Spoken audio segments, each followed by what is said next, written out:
शुभं भवतु अनन्तवेदशेखाध्यायिने अच्युतवर ब्रह्मणे आदिनारायणाय वासिष्ठ मैत्रावरुणाय कौण्डिन्यत्रयारुषेय प्रपरान्वित वसिष्ठ गोत्रोद्भवाय दशरथ महाराजवर्मण पुत्राय ఇప్పటి వరకు స్వామివారు ఏమిటా అక్షావతార రూపంలో మనకి అనుగ్రహించడానికి వచ్చారు. ఈయన యొక్క అవతారాలు ఎలా ఉన్నాయట?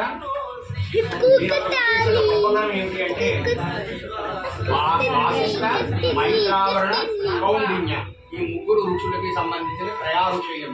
త్రయారుషేయం అంటే ముగ్గురు ఋషులు, కొంతమంది పంచాక్షేయం అంటే 5 ఋషులు ఉంటారు. మన యొక్క ఇది కూడా 5 ఋషులు. త్రయారుషేయం అటువంటి మహానుభావుడైనటువంటి నారాయణుడుట ఎలా ఉన్నాడుట? అర్చావతారంలో మనని అనుగ్రహించడానికి ఈయన రకాలైనటువంటి అవతారాలు దాన్ని అర్చావతార రూపంలో మనకి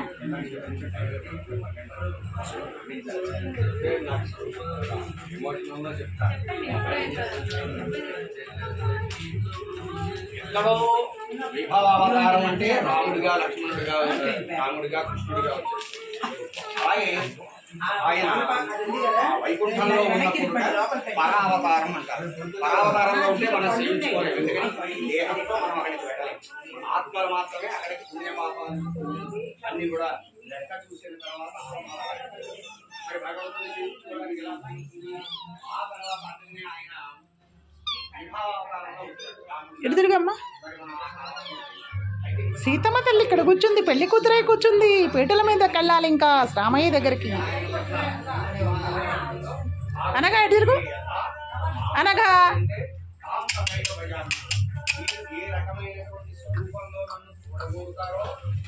పడతాయి నాన్న పడతాయి ఇట్రా దామా.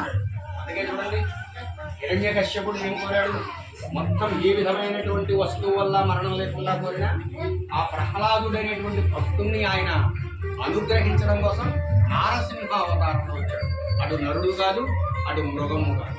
అలాగే మత్స్యావతారంలో వచ్చాడు, దుర్మావతారంలో వచ్చాడు, వరాహావతారంలో ఎప్పుడు వచ్చినా కూడా భగవద్భక్తులని అనుగ్రహించడానికి, వాళ్ళ కష్టాలని దూరం చేయడానికి.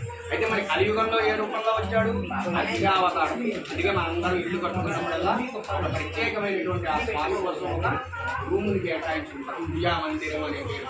అందులో ఆయన్ని మనకి నచ్చినటువంటి స్వరూపంలో వెంకటేశ్వరుడు కావచ్చు, రాముడు కావచ్చు, కృష్ణుడు కావచ్చు. ఇప్పుడు ఆయన అర్చావతారంగా మనకి అందుబాటులో ఉన్నారు. కానీ విభావతారంలో దశరథ మహారాజు గారి యొక్క కుమారుడు అటువంటి మహానుభావుడు. అనగా ఏంటది?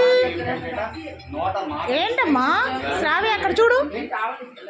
వంశం వారిది ఎటువంటి ఆర్తత్రాణ పరాయణత్వం అంటే, ఆర్తత్రాణ అంటే ఎవరైనా కష్టంలో ఉంచి మన ఇంటికి వచ్చి అయ్యా నువ్వు రక్షించాలి అంటే అటువంటి వాడు ఎటువంటి వాడైనా సరే ఎటువంటి కష్టాలైనా సరే అనుభవించి మరి వాడిని వెరీ గుడ్. సీతమ్మ వారిని వాళ్ళ నలుగురు తీసుకొచ్చాడు. ఆమె గురించి కూడా విశేషాలు చెప్తున్నాం. చతుస్సాగరపర్యంతంగో బ్రాహ్మణేభ్య శుభం భవతు.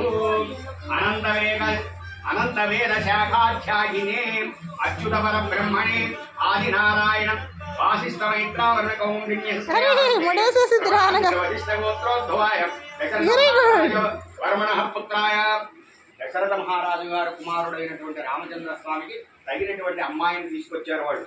ఆవిడ ఎటువంటిదో చెప్తున్నారు. చతుస్సాగరపర్యంతంగో బ్రాహ్మణేభ్య శుభం భవతు.